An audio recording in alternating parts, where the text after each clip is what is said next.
Subscribe na kayo sa Bruce Kugay TV. May channel. Ay, channel Please na pala. subscribe. Bruce Kugay TV. Bruce Kugay TV. Talo na! Let's go. Talunar, talunar. 1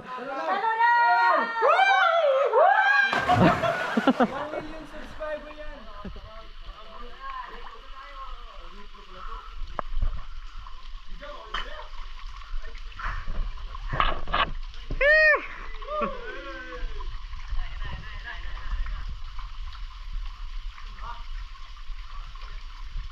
Pansin nyo guys, ito yung mga spot dito na pwede mong maligo-liguan. Yan.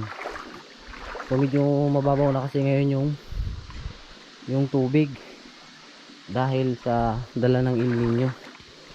Yan guys, oh. Ganda ng spot. So magpa relax muna tayo dito. Yan. Pwede na dyan magligo-ligo guys sa ano na yan, part na yan. Ay, makapag-relax din tayo kahit paminsan-minsan. Yan. Bale, pwede pa nating puntahan dun sa taas. So ito nga pala yung mga daanan pag ikaw ay maliligo at pupunta ka doon sa mga lugar na yun. So napansin nyo ba guys yung parang marker doon na tinuturo ko kanina? So napansin nyo guys, so kakaiba talaga siya, di ba? Meron siyang sign ng parang barko na parang bagong.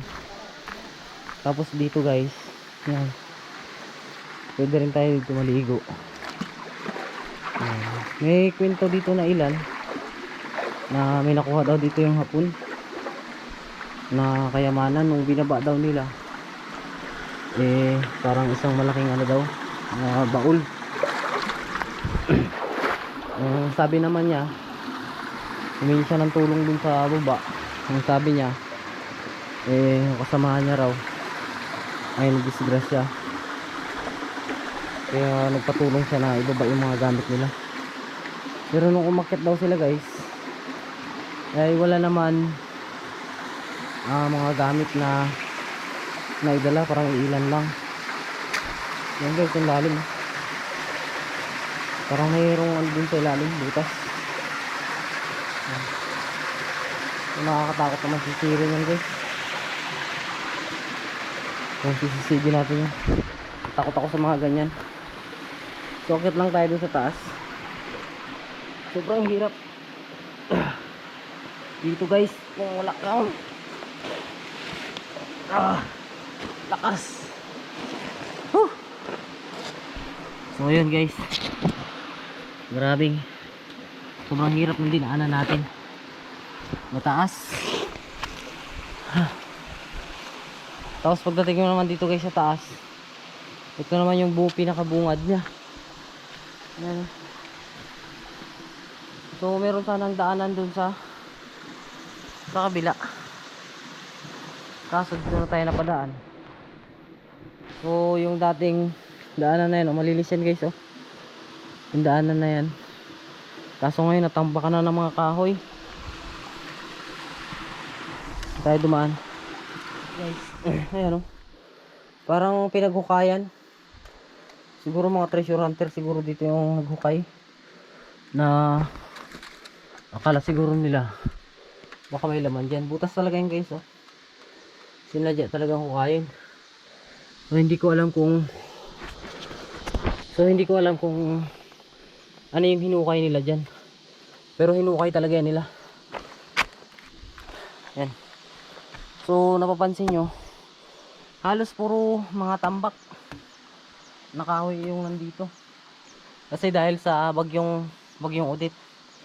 So medyo matagal-tagal pa ito makaka-recover, kasi nga medyo bago siguro to, pag nabulok na saka po ito matatanggal yung mga ano to, mga kahoy na to. Okay. So ayun, pagdating nyo naman dito sa taas guys, medyo pantay na siya, pero siguro sa mga naghahanap ng panggatong, Napakadami nito oh. Bale yun dyan yung dinaanan natin guys. Ay merong butas. Siguro may mga nag-treasure dito nung mga matagal na panahon. Subukan natin doon nakitin yung pinakataas. Kung kaya nating abutin. Pero kung hindi naman, siguro babalik na lang tayo.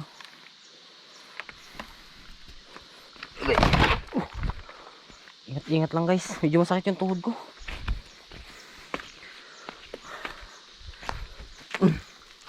Ayun guys oh, kung napapansin nyo. Sobrang lalim ng ano na to, ng butas. So kasi pag malakas yung tubig, bali dito siya naiipon. Kaya nasuggest ng mga tiga munisipyo na dito sila magawa ng trampa noon para harangan nila dyan. Kaso sobrang lakas pa rin talaga, bagsak. Lalim.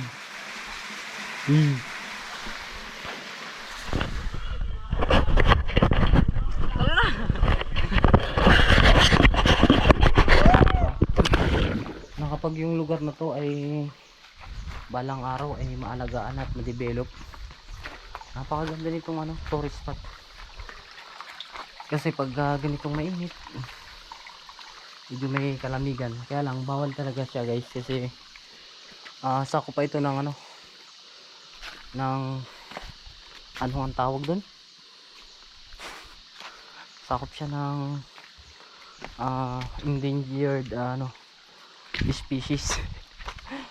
Endangered species. Yan guys oh. Yan. So ito pala napapansin niyo yung mga dating dating mga steel bar yan, mga steel bar na yan. Yan guys, dahil yan sa lakas ng baha na bali may trampa sana pero na wash out. Hindi kinaya ng suporta ng bakal. Kaya yun, wasak. So punta lang tayo dun sa unahan at papakita ko sa inyo yung sinasabi nilang magandang spot na pwedeng liguan. Doon tayo maligo. Ito pala yung treasure sign na arrow. Ito oh. Yan, kasi yung isang daliri. Pagdating mo dito sa may kalagitnaan, meron siyang dot. Yan. Tapos pagdating mo dito sa baba, para siyang may guhit na na araw. Ayan, yung guhit niya. Ayan. 1, 2, 3, 4, 5. Tapos may butas dito. Kasya lang yung daliri. Baka may treasure yan dito oh.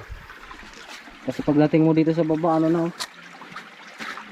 ilog na.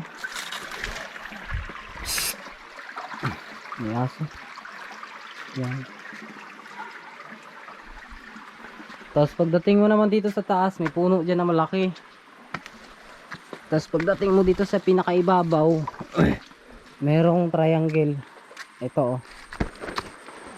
Yan. Triangle yan siya guys.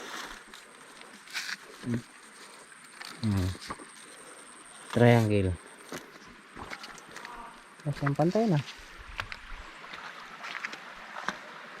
Tapos yan dito banda yung puno na ipil. Oh, ipil ba ito? Makasim. Makasim. Yan, tapos yan. Minsan namatay na.